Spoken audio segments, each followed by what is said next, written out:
I'm going to switch back over to 10.2. And what I'm going to do is I'm going to click over here, the table of contents. And you notice if you don't have that link there, you can always come up top in the nav bar and click on the content tool.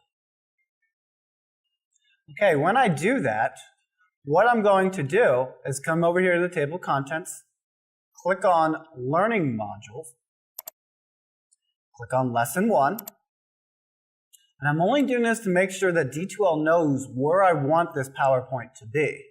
Obviously, if this is another learning module that you are working with, you'd put it in your learning module. So I see up here, Lesson 1, Creating Activities. I'm going to click on that New button. Very consistent. What I'm going to do is I'm going to click Upload Files. I'm going to scroll down a little bit, and now I'm going to click the Upload button. All right, just like what Phil did, I'm going to find my way back to the sample files. I'm going to click on the folder called File Samples. And I see Lesson 1 PowerPoint, and I'm going to click Open. It's in green. When it's in green, it's just uploading. When it gets done, you'll see the size of the file over here in parentheses. That's how you know it's finished uploading. For some of your slower connections, you might even see a progress bar and work its way from left to right. But when it gets done, in parentheses, you should see the size of the file. If you scroll down to the bottom of this new modal, you can click on Add. And if you did this successfully, a little feedback will be back at the lower right corner. Remember, it's all about consistency. Let me scroll down, and I see Lesson _1_ PowerPoint. Now, Phil called his Lesson _1_ Lecture PowerPoint. Now, let me show you how you can change the title of that. Let me click on Lesson 1 PowerPoint. Remember, consistency, consistency, consistency. When I wanted to change the name of my learning modules, all I do is hover over it. When I see a gray box appear underneath it, I click once, highlight it in blue. When I show up right between where it says lesson and the underscore, remove that. And then remove this underscore, put a dash, then type in lecture, space. And if I hit enter, the changes are made. I see that down here. But see, that's not what the point of this video is. The point of this video is, how convenient is it for us, the instructor, as well as the students?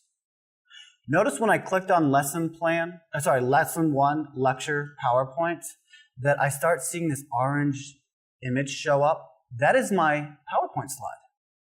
Now, I could scroll down if I wanted to see what's else on the PowerPoint. But what I'm going to do is I'm going to break out of this window because there's too much going on, and all I want my student to do is focus on the PowerPoint. So up here in this right region, I have these two squares overlapping each other.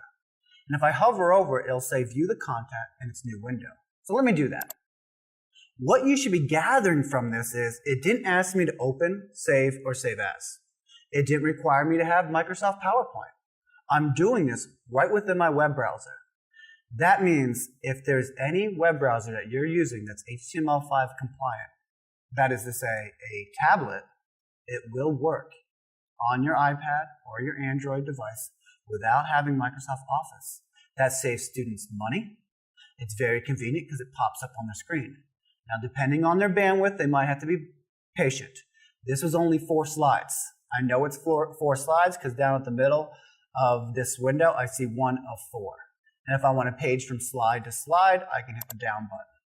And I can keep on doing that. If I want to zoom out, I can use this magnifying lens over here to the left so I can see the whole slide. And likewise, I can zoom in with the plus symbol. I'm just going to scale it so the width is touching side to side.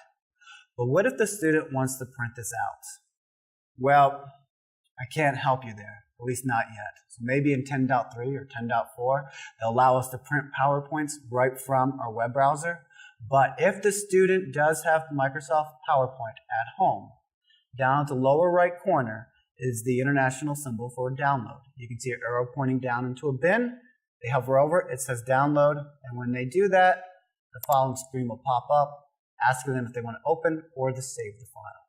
Now in another video, once again, a shameless plug, but I'm just trying to piecemeal this together so you have little snippets going along. I will show you the difference between open and save as. And you can share these videos with your students. But for now, look at the powerful feature of 10.2. They took that document viewer that was in the Dropbox only in 10.0 and brought it out and shared it with the students in learning modules, which I think is extremely important because now we don't have to worry about what's installed on their home computer. Should I save my PowerPoint as a PDF? If I save it as a PDF, should I have it 2 slides per page, or should I do 3 slides with notes on there? But if the students do have PowerPoint and they do want to print it out, the option of downloading is available.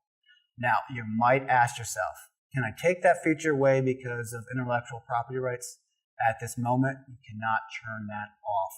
So please be careful about what you put on your PowerPoints and respect copyright laws. Maybe in future versions, this button down here could be disabled. But for now, let's be grateful that students aren't going to email saying, I don't have that program, or there's a little circle going around on my web browser and nothing's happening. So it's a pretty cool feature. Let me close out of this. Another thing that I want to show you is if I scroll down to the bottom of this, you'll notice there's 2 scroll bars. I'm going to grab this farthest one to the right because that's the page scroll bar. This scroll bar here is the PowerPoint scroll bar. And by the way, yes, this feature will work with Word, Excel, PowerPoint, text files, PDFs. There's a list that I will post down in the description area of all the other file types that D2L 10.2 supports. But it is Office friendly. So let me grab this bar to the right, scroll down to the bottom. Remember that completion tracking feature that we've been talking about? I don't like that it says automatic. If a student accidentally clicked on that, bingo, they met that requirement. They might not have read it. They just clicked on it and then hit the back button, check marks put in there, right? Let's change that by clicking on the arrow. It might be to the right where it says automatic, or it might be underneath it, but just look for that arrow. And what I'm going to do is make it manual. And the reason why I'm making it manual is so that when the student gets done reading it, they know to check it off or not. So they know themselves if they've been through all 4 slides. So let's see what it looks like as a student. Now you're probably going to have to sit tight for a second because I haven't created permissions for you. So let me go to Communications, choose Checklist. I'm going to scroll down. I'm still a big fan of Cookie Monster. I don't believe he cheated. I'm giving him the benefit of the doubt, so I'm going to impersonate him. Phil likes Dakota. I like Cookie Monster. So I'm going to say yes. Now I'm Cookie Monster. I'm going to go to the content area. And what I see is under Lesson 1, creating activities, there's 2. But I know there's 3 topics. But they're 2 topics I haven't finished yet. So letting me know that there's 2 things you haven't seen or worked with yet. Now, the other feature I want to bring out to you is that Desire2Learn keeps track of where you last left off. When I was Cookie Monster and I signed off, the last thing I saw, or I was in, was Lesson 1, creating activities. So that's a neat thing. It just keeps track of where you're at, so when you go back and forth, it's where you're at. So 2 things. 1, I'm only a third, whereas before I was 50%. That's because I added a 3rd topic. You can see it right here. There's a dot there, meaning it's manually checked. Check mark here was automatically completed. Now I got a box here. Before I check that box, I want to be the student. I'm going to click on the lecture PowerPoint. The thing I like here too is the consistency. As an instructor, I see what the student sees most of the time.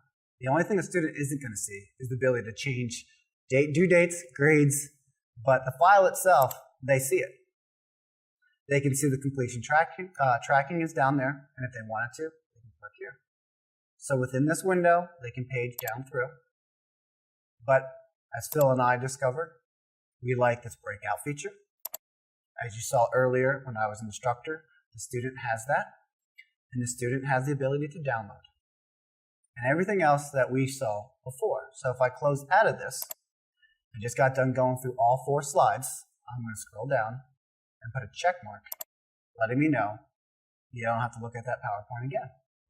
When I do that, if I scroll all the way up, and click on Lesson 1, Creating Activities. My completion jumped from 33% to about 67% because I manually checked that off. I'm a big fan of the completion summary or the tracking feature there because as a student, it lets me know what I've already done and what I need to do next. And I also like this idea of including checklist items at the beginning of my learning modules so that they know the order of things and where to go. You can include links to YouTube. What else? Whatever you want to do, you can add in there.